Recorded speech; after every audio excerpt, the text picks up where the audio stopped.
All right, guys, just making sure that we are well set up here. Cool. All right, everybody, I hope you are having a fantastic start to your day. As you tune in, make sure to let me know how you're doing. Drop a comment, tell me how your week is starting. Love to hear it from you. Today, we're talking about self-awareness. More so, we are talking about how self-awareness can unlock your career. Now, we're going to get into it pretty quick, but before we do, the goal of this show, guys, as always, is to help athletes reach their true potential and build their dream careers in their sport. And today we're talking about one of the most fundamental things when it comes to that. We were talking about self-awareness. So we're going to get going into the show, and we're going to go in 3, 2, 1. Welcome, everybody, to another episode of the Elite Development Podcast, the #1 show for athletes looking to gain an edge on their opponents and build their dream careers in sport. I'm your host, Kenny Dusseault, and today we are talking about how self-awareness can unlock your career. Now, the important thing that I want to really make sure we're touching on here is, excuse me, the important thing I really want to make sure we're touching on here is what you can do to actually build self-awareness and to actually help yourself understand if you are self-aware or if you really need to start working on this. So first off, one of the things that I want to get you thinking about, and one of the things I talk to my athletes about a lot, is think about the way you speak about your career and your future to other people, and then think about the way you speak about those same things to yourself. Like if you're looking in the mirror right now, sitting at home alone, there's no one else around, and you say, I'm going to be a UFC champion one day, do you truly believe it, or are you saying it because it sounds good? Or whatever the goal is to you, of course.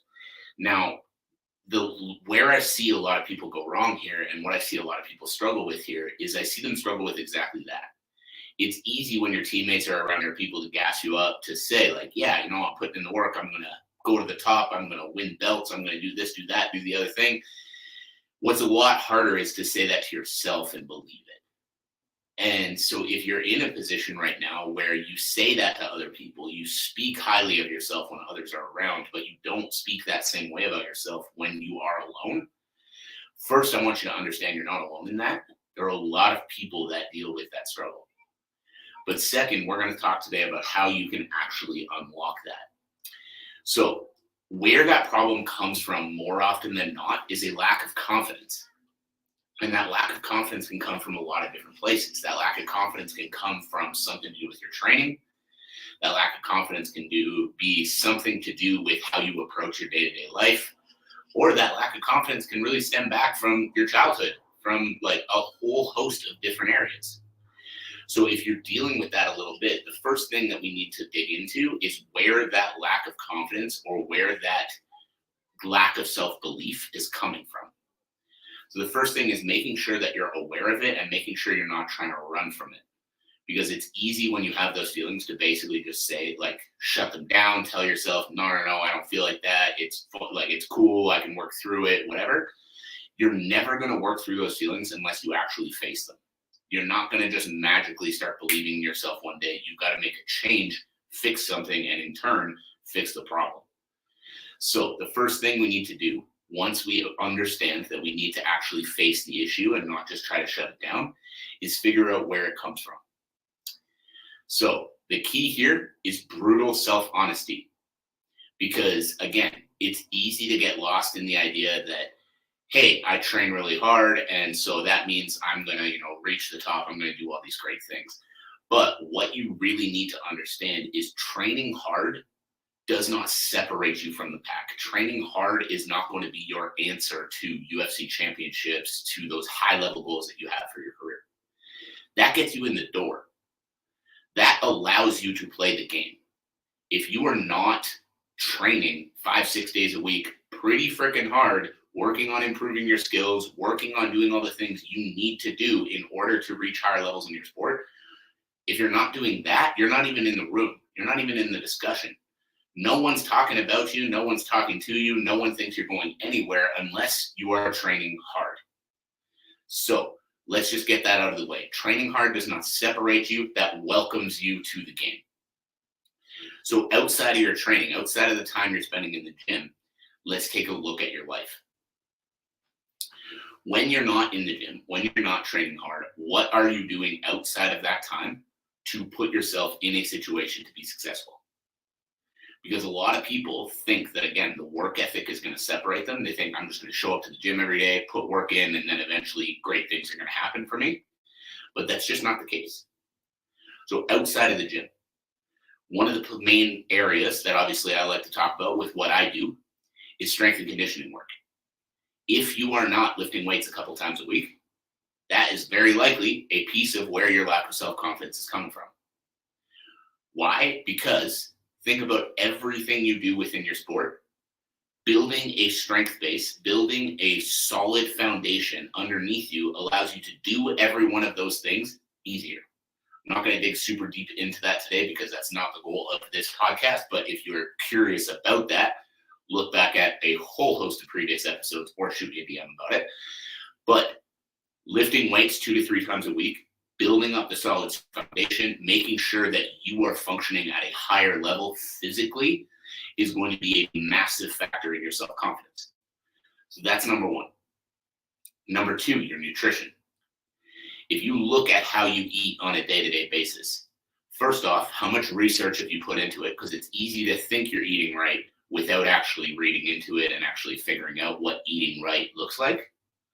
So how much research have you put into it? If you haven't put much reading or research into your nutrition, that is a great place to start. Start reading, start taking notes from other athletes, start finding nutritionists that you can ask questions to or nutritionists that you can hire, because getting that locked down, getting that in check, getting that figured out is going to be a massive part of building that self-confidence.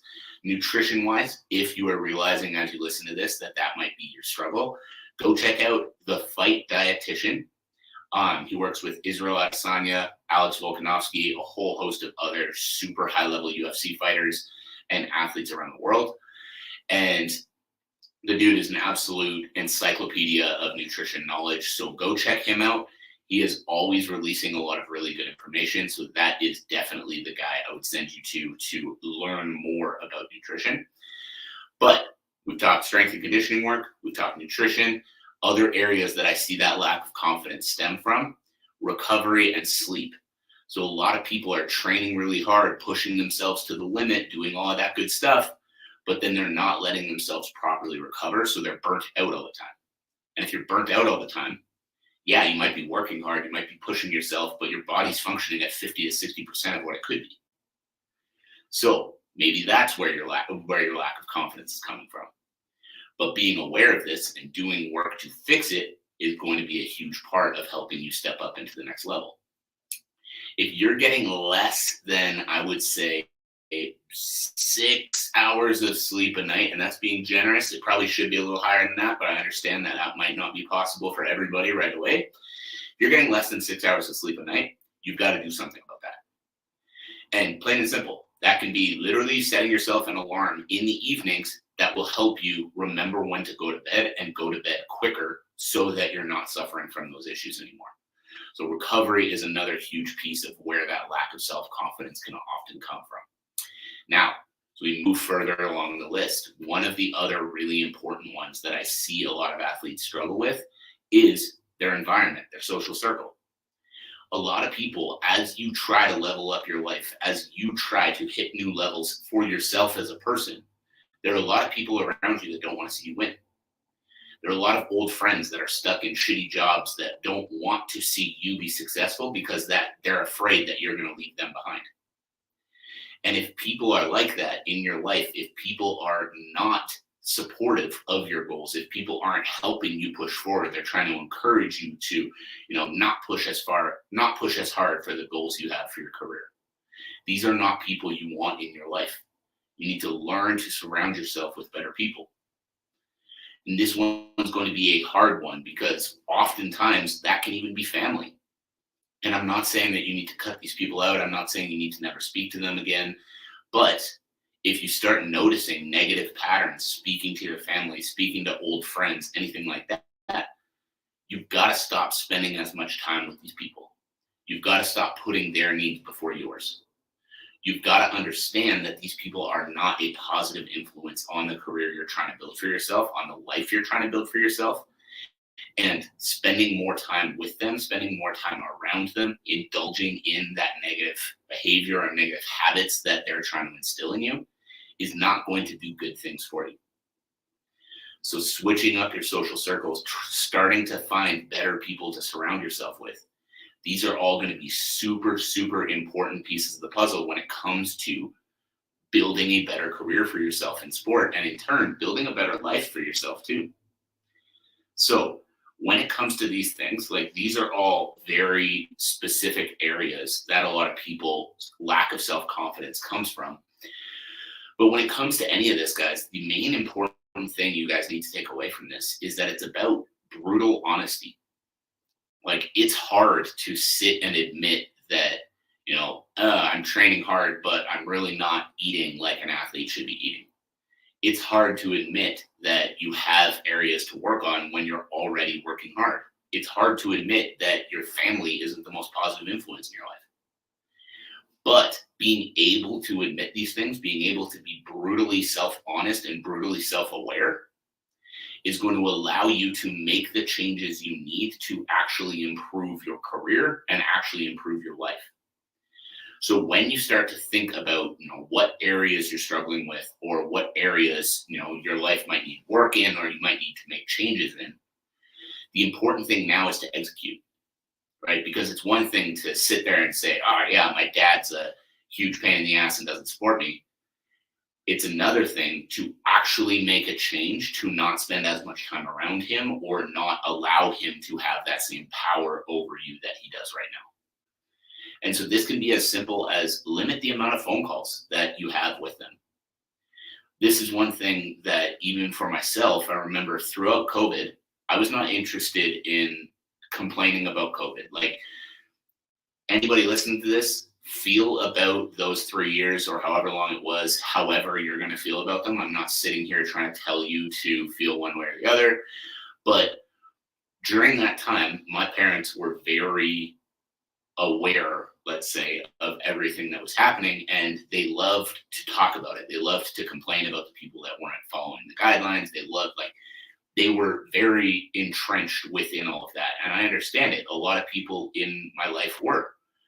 But I was not interested in sitting and having those conversations, because all they did was make me angry. All they did was frustrate me, because this was this uncontrollable thing that was taking my business away, taking my life away, stressing me out.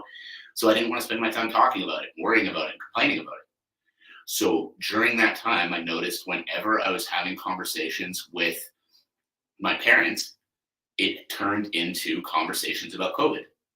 And so because of who I was and the fact that I was not interested in having those conversations, I limited the amount of times that I was talking to my parents.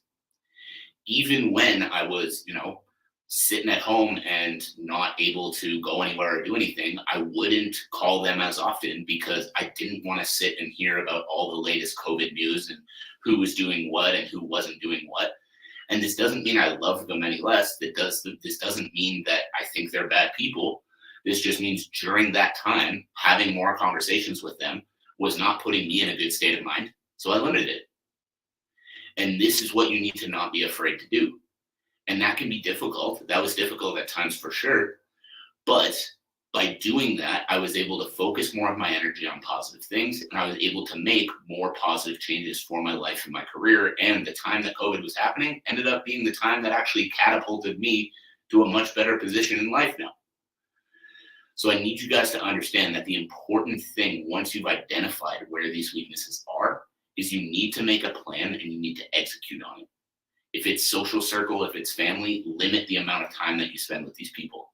This doesn't mean never call them. This doesn't mean never talk to them. This doesn't mean never see them. Just see them less. If you're seeing them 3-4 times a week right now, cut that down to 1 or 2. And then cut that 1 or 2 a week to 1 every 2 weeks, 3 every 2 weeks, things like that. If this is a certain area of if this is your nutrition, as an example, you don't need to have perfect nutrition tomorrow, but if you're eating out 5 times a week right now, eating shitty food, Make that 3 times a week. Make that 2 times a week. Just start making those changes. Start executing on the information that you're learning about yourself. Start making the changes you need, because if you don't start making changes to that, it's going to stay the same. And if it stays the same, you're going to continue to struggle with that self-confidence and self-belief, because you're not making the changes required to see yourself as the person that deserves the goals that you have for your career. So it all comes with little habits. It all comes with little changes. But by making these little changes, by putting in the effort, by not allowing yourself to make excuses or justify not making the changes, you're going to start to see yourself differently.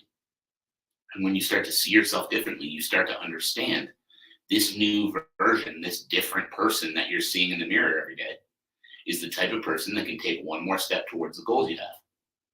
And once you pick that first habit, that first thing you're going to work on, cutting down on the fast food, limiting time with those toxic people in your life, once you have that locked in, then it's time for habit number 2. What's the next thing to improve?